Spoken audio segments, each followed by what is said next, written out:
আসসালামু আলাইকুম। মনসুর অনলাইন স্কুলের পক্ষ থেকে সবাইকে স্বাগতম। প্রিয় শিক্ষার্থী বন্ধুরা, আজকে আমি তোমাদের সাথে যে ভিডিওটি শেয়ার করছি সেটি হলো ক্লাস 6 বিজিএস অর্থাৎ বাংলাদেশ ও বিশ্ব পরিচয় প্রথম অধ্যায়, পেজটা হলো 7, রাইট?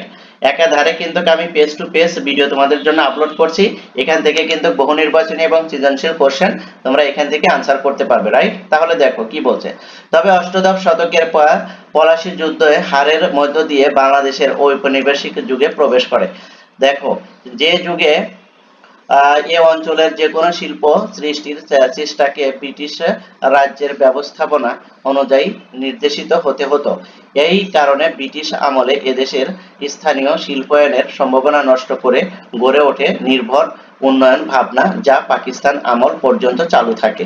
অর্থাৎ যখন মানে শিল্পায়ন ঘটে তখনই ব্রিটিশরা কি করে, এটাকে একটা উপনিবেশ বা তৈরি করে দেয় এবং সেখানে তাদের নিয়ম ছাড়া বা তাদের অনুমতি ছাড়া কোনো শিল্প কারখানা প্রতিষ্ঠা করা যেত না, যার কারণে এখানে সক্রিয় শিল্প কারখানা গড়ে না ওঠে, নির্ভরশীল শিল্পায়ন গড়ে ওঠে, অর্থাৎ তাদের উপর ডিপেন্ডেন্ট শিল্প কারখানা গড়ে ওঠা শুরু করে, যার কারণে এখানে কিন্তু সেইভাবে শিল্পায়ন হয়নি। আর এটা চলে পাকিস্তান আমল পর্যন্ত। তারপর দেখো, এটা স্তরে প্রবেশ করা মানেই যে পূর্ববর্তী স্তর বিলুপ্ত হয়ে যাওয়া তা নয়। তাই বাংলাদেশের নাগরিক কেন্দ্রিক জনগোষ্ঠী বর্তমানে শিল্প ভিত্তিক সমাজ ও শিল্প বিপ্লব উত্তর সমাজে প্রবেশ করলেও তার পূর্ববর্তী ঐতিহ্যগুলোকে কিছু কিছু ক্ষেত্রে ধারণ করে আছে।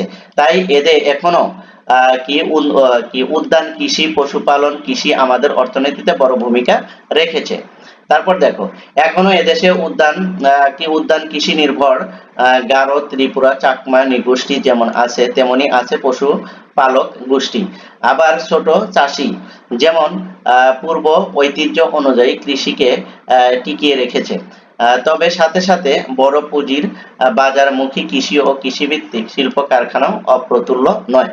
আর ভারী শিল্প বিকশিত হয়েছে ইদানিং। যদিও পাকিস্তান আমলে শাসকদের অবহেলার কারণে শিল্পের বিকাশ ঘটেনি, কিন্তু স্বাধীনতার পর বাংলাদেশ কৃষি উৎপাদন বহুগুণে বৃদ্ধির পাশাপাশি ব্যাপকভাবে শিল্পের প্রসার ঘটে।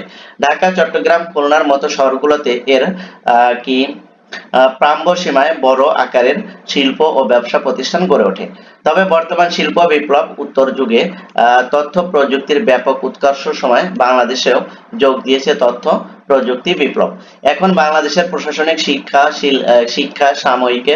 সামাজিক সাংস্কৃতিক ক্ষেত্র সহ মানুষের দৈনন্দিন জীবনের সর্বত্রই ব্যবহার হচ্ছে ইন্টারনেট, সফটওয়্যার, নেটওয়ার্ক সহ নানা মাত্রার প্রযুক্তি, রাইট? তাহলে দেখো, এখান থেকে আমরা এগুলো আলোচনা করলাম। এরপর আমরা কিন্তু এই যে বহু নির্বাচনী প্রশ্নগুলো আলোচনা করব। যে পর্যন্ত আলোচনা করেছি এই পেজে, এখানে যদি তোমাদের বোঝা যদি কোনো সমস্যা হয় তাহলে অবশ্যই তোমরা আমাকে কমেন্ট সেকশনে জানাবে, আমি তোমাদের কমেন্টসের রিপ্লাই দেব। Thank you so much. আল্লাহ হাফেজ।